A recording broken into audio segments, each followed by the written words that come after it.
Idul Fitri. Kapan, Dek? April. Tanggal? Tidak tahu. Tanggal 9 atau tanggal 10. Tanggal sedang isbat. Tapi kita di jangkrik tekstil untuk beli baju lebaran. Kenapa? Karena bahaya kalau baru dijahit di bulan Maret, semua orang berpikir untuk jahit baju di bulan Maret, jadinya numpuk. Kada buru-buru dan hasilnya tidak sesuai keinginan. Jadi sekarang di bulan Februari sudah beli bahan dan mau jahit sebentar. Oh, modelnya rencananya seperti ini. Jadi yang model ini dari choir dari YouTube. Itu hari tidak sengaja dengar dari YouTube ada choir pakai baju itu dan keren sekali. Tinggal dibentuk sesuai busana muslim seakan-akan lebaran. Dan modelnya ada pitanya dan ini unisex untuk laki perempuan. Sama tua muda dan nenek-nenek. Untuk nenek bajunya rencananya sih top nuansa pink, tapi terlihat nanti gradasi warna pink apa saja yang bisa diambil. Dan rencananya adalah pitanya nanti warna emas, kecuali kalau cowok buat ya yang nanti dia akan seperti bis garis yang warnanya emas juga. Semoga dapat.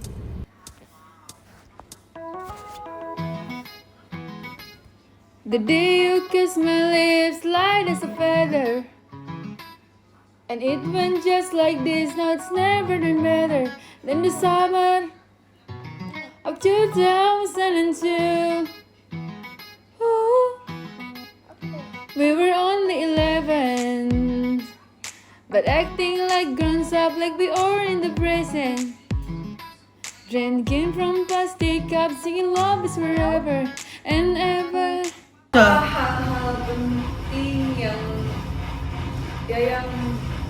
pikir wajib ada dalam Idul Fitri.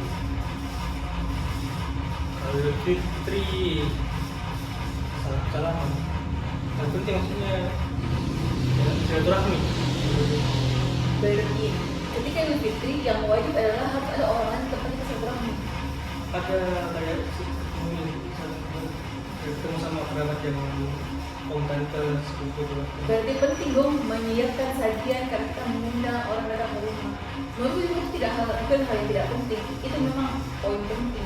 Tapi mengundang orang tanpa menyediakan feedback membuat orang bertanya bahwa saya datang. Karena kalau sudah sampai kan, makanya kadang tuh ada orang yang berpikir memberikan jamuan ketika itu mau uang. Mungkin tidak.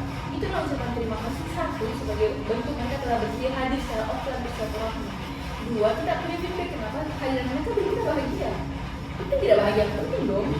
Karena makanya betapa peliknya orang kalau menganggap menyediakan jamuan seperti kue, ketupat, ayam ke keluarga atau orang yang datang.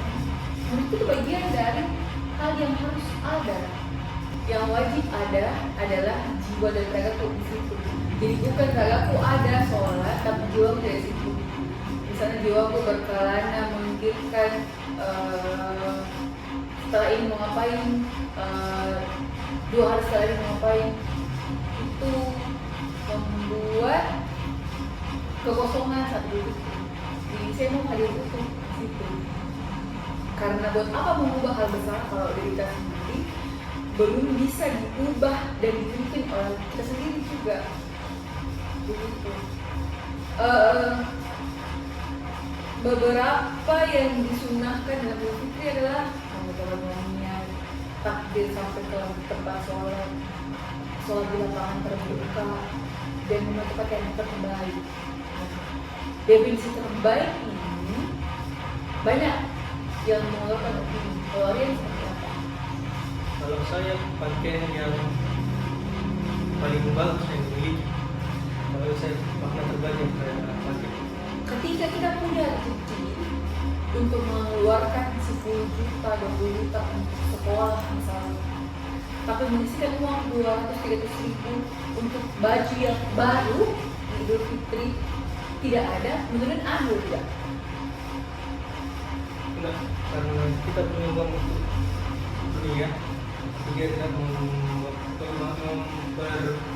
kita diajarkan cara yang lebih baik untuk menjadi sunnah.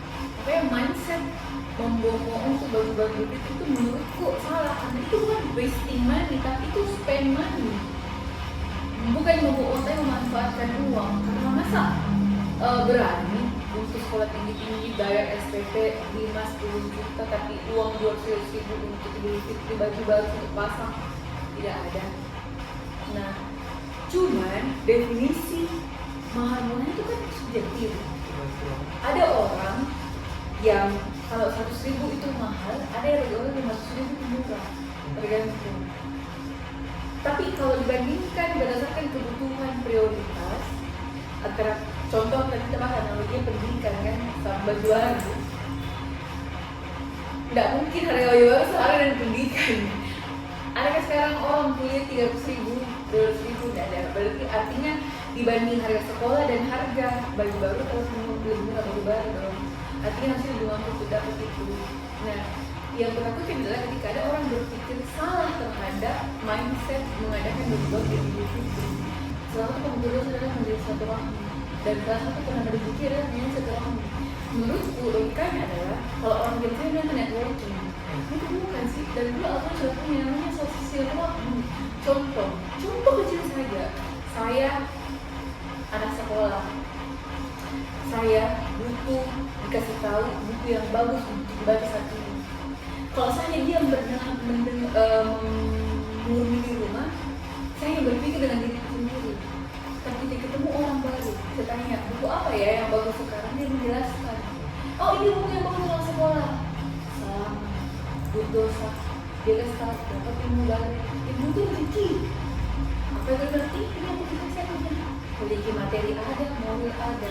Sebegitu bergunanya silaturahmi yang orang zaman sekarang namanya networking. Makanya sebagai untuk berterima kasih, kalau kita jalan tidak apa-apa kan? Kita kasih ucapan terima kasih dengan kue. Itu beda dengan menyogok, sangat-sangat jauh berbeda. Makanya dulu kita sudah sediakan budget, karena Idul Fitri itu bukan acara sembarangan. Itu adalah hal penting disediakan budget untuk melakukan kegiatan yang dilakukan di situ. Mencari pahala, mencari ridha Allah dari berkumpul dan bermaaf-maafan, sesimpel itu. Makanya salah sekali kalau uang sekolah ada, uang jajan ada, uang itu tidak ada.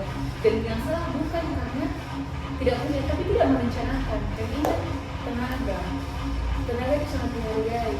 Andai kan semua orang punya waktu sesantai itu untuk mengolah dan mengurus rumah, tapi ada beberapa kerjaan dunia ini yang membuat dia harus meninggalkan rumah lebih banyak dibanding yang di rumah. Satu, penyanyi, mereka tuh ini Indonesia dunia yang di dunia. Dua, aktor, mereka di rumah syuting daripada di rumah, apalagi menginap kalau dia sudah tentukan satu set di lokasi A, mereka tinggal di sana 1 bulan 2 bulan mengenai materi, reading dan kawan-kawan sampai take dan post production baru balik ke rumah. Tiga, dokter, apalagi anak sekolah, mereka memang harus punya konsekuensi untuk bikin fakta bahwa selama sekolah misalnya 4 jam waktunya diabadikan dan diabadikan untuk rumah sakit dan sebagainya. Mereka masih belajar nanti setelah selesai kalau tepat waktu baru balik kembali ke sana kerja dan rumah. Keempat, tentara dan polisi, karena memang pengadaannya untuk keamanan pertahanan negara. Tidak bisa kita overgeneralize semua pekerjaan begitu. Makanya yang nomor itu adalah pengertian. Nah, tapi ketika lebaran orang semua mengumpul kan, silahkan ngumpul. Tapi tidak bisa kita lihat capeknya orang dari yang paling di rumah atau yang paling di rumah. Tidak bagi tugas. Mungkin ada orang banyak di rumah, tapi yang memberikan uang adalah orang yang berada di luar rumah. Jadi sama orang dalam rumah mengolah, dua mencari uang. Begitu. Nah, yang dalam rumah membersihkan, yang datang baru nanti dia waktu menata. Menurutku itu adalah teamwork. Jadi tidak boleh teamwork semua sama tinggi. Sama tinggi bukan berarti setara. Tidak, karena beda setara dan beda sama rata. Setara berdasarkan nilai, sama rata berdasarkan kebutuhan. Dulu biasa dikasih jelas kebutuhan uang belanjanya, misalnya uang makan siang lah, spesifik makan siang anak bayi, anak SD, anak SMP, sama tidak? Tidak. Nah, kalau kita kasih bulan 100.000, itu bayi mau apa 100.000? Bisa jadi kekurangan SMP, jadi dibagi, itu namanya sama dan setara berbeda. Sama dia keluarnya sama 100.000, setara anak bayi 50.000, anak bayi 10.000 mungkin karena dia masih asik, anak SD cuma 5.000 untuk beli roti, anak SMP yang pakai kendaraan mungkin bisa 100.000 karena beda begitu. Dan siapa ini bisa berikan kalian perdebatan kalau orang yang duduk dan membahas ini tidak open minded karena pasti punya ilmu masing-masing kan. Dan nomor kita itu adalah menurunkan ego. Saya juga masih banyak membahaskan menurunkan ego karena apalagi bagi apa umum yang kebanyakan tercetak semua yang dilakukan dari bangun sampai tidur kembali, dari hidup sampai mati yang tidak tahu matinya kapan. Ada yang bergeser dari jadwal itu sangat susah mentoleransi, tapi dia harus mentoleransi itu karena dia tidak hidup sendiri dengan dirinya. Ada orang yang jauh mungkin tidak seperti dirinya, bahkan sangat kontras dengan dirinya begitu. Kalian misalnya perbedaan dalam Idul Fitri bagaimana caranya gimana? Saling memahami karena Bisa setiap luar memahami ya kan bagaimana? setiap orang itu berbeda. Ya, ada yang kerja, ada yang sibuk, ada yang di rumah. Semua harus saling mengerti karena tidak ada yang tahu apa yang kita saya di rumah kita dulu saya tidak tahu apa kesulitan kita.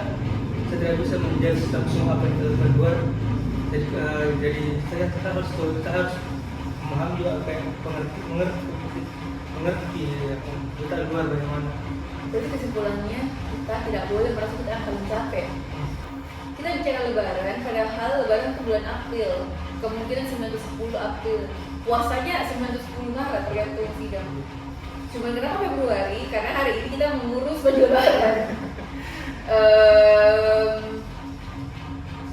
Baju lebaran salah satu momen yang indah untuk diurus dan penuh kenangan karena dari zaman mama ke papa ke ibu atau nenek sampai kita sekarang itu betul-betul menandai bahwa lebaran Idul Fitri tahun 2024 misalnya dengan nuansa ini bahwa pada saat nuansanya adalah basic pink tapi dicari pink feminin dan pink maskulin. Alhamdulillah masih ada percaya untuk urus pakaiannya dan dengan senang hati melakukan itu. Apa yang paling dirindukan dari Idul Fitri kalau di Sukarewan, kalau di Sulawesi Jawa ini mau apa kalau bisa memberi Idul Fitri? Mungkin kita akan berpuasa kembali. Kita mungkin Berarti akan Ramadannya ya, bukan Idul Tidak, Fitrinya. karena kan Idul Fitri menandakan akhir Ramadan. Biasanya pas Idul Fitri mungkin kita merasa setelah hasil lewat bulan itu berpuasa, tapi pasti setelah itu kita akan kadang mengingat kembali waktu puasa itu, bulan puasa sebelum itu.